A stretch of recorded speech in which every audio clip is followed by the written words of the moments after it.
Hello. It goes without saying that I begin this message by hoping that everyone enjoyed a wonderful holiday season with family and friends. For those of us in schools, despite the cold and sometimes difficult weather conditions, January is as filled with school events than any of the other 9 months of the school year. This includes PTA meetings and special events, our Regents midterm exams, and the onset of our musical theater extravaganzas in all of our buildings. However, for me as superintendent of schools, January is the true beginning of my concerns about what the winter months might bring in terms of inclement weather. Obviously, I begin each season with the hope that there would be no need to consider closing schools for inclement weather.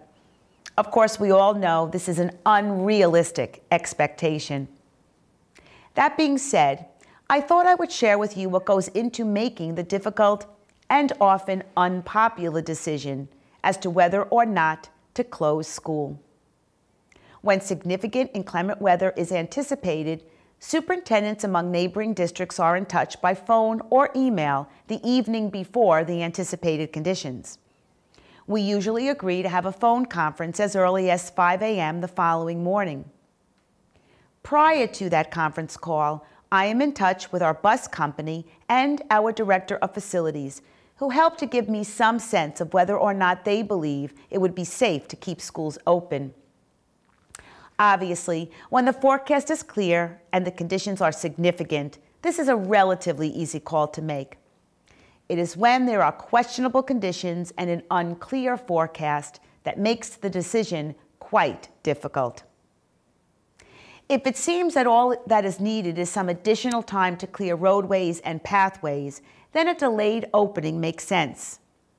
A delayed opening means that school will begin exactly 2 hours later than the regularly scheduled time. The details of these times are always available on our district calendar, but we will always be sure to put them front and center on our website if a delay is called. While this seems like an easy solution for questionable weather, please keep in mind that for many of our parents, this action creates a great deal of anxiety for them and is something that I take into consideration as part of my decision-making. By no means are our school buildings childcare facilities, but I would be remiss if I didn't recognize that so many of our families have 2 working parents. All that being said, safety, of course, will always come first. But I do ask you to please keep in mind that we do our best to make the most prudent decision possible with as much information that we can gather in a timely fashion.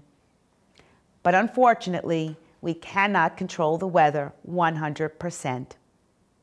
As soon as a decision is made, which we try to do no later than 5:15 a.m., we enact our school messenger service. You will get an email, text, and phone call to both your cell and home. This might seem like overkill, but this is the system in place for what is considered an emergency communication. If snow begins to fall during the school day, please be advised that students will not be dismissed early. This is a practice that does not keep our students safe for a variety of reasons.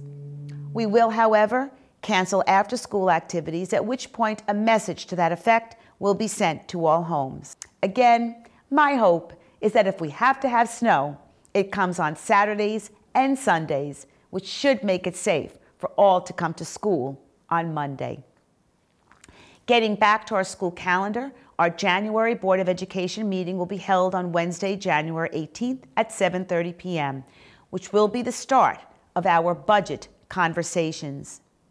Schools will be closed on Monday, January 16th to celebrate Dr. Martin Luther King Jr. Day. In closing, I use this opportunity to wish you and your family the happiest and healthiest of New Year's. May any of your cloudy days be brightened by a beautiful rainbow.